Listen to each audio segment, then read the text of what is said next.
This is Air Force Colonel Joe Milligan. Joe was a fighter pilot and a POW in the Vietnam War, and he loves to share his stories with absolutely everybody. I've got a story to tell you. You're famous, or maybe infamous is the word. But the story he's most famous for telling. I wrote a love letter to Skippy. Skippy, more peanuts, less sugars.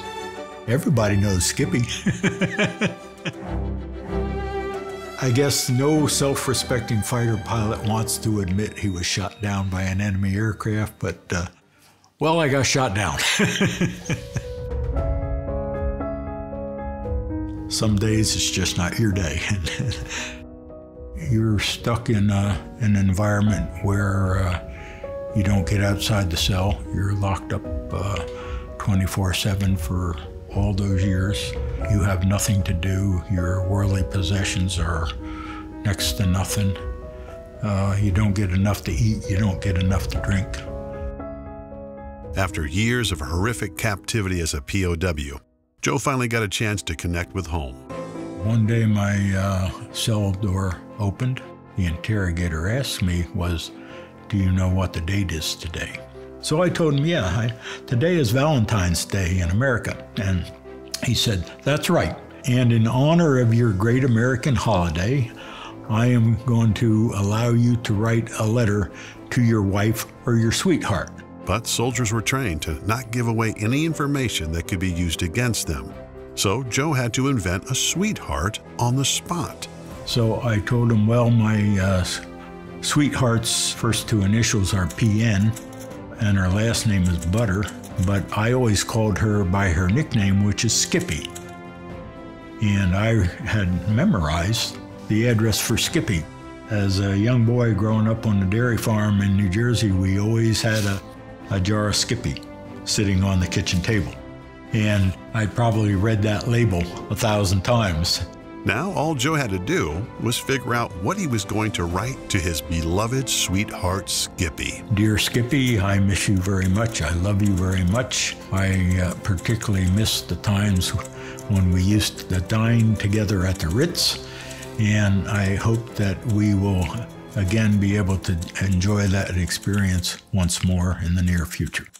As time passed, he received care packages from home. And to his surprise, in each one he found a jar of SKIPPY Peanut Butter. I mean, that was truly a feel-good moment.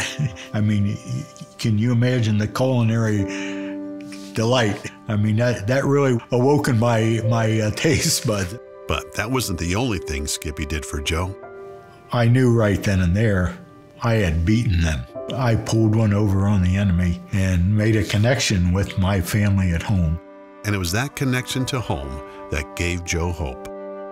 You know, a simple thing like Skippy Peanut Butter just helped to reinforce that faith and therefore the hope that someday we would go home.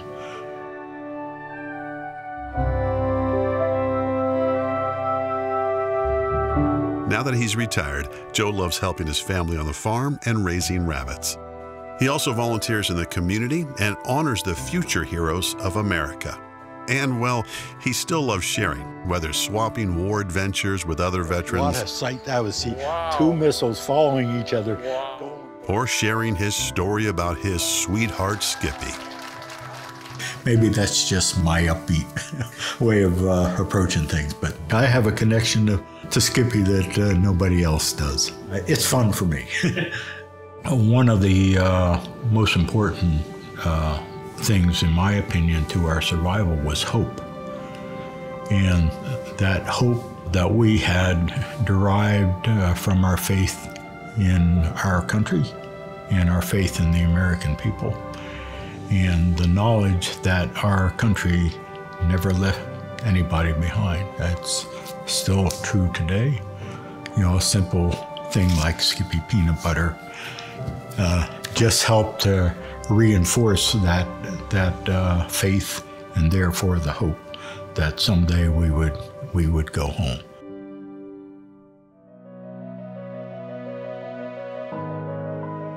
So Joe, where's your sweetheart now?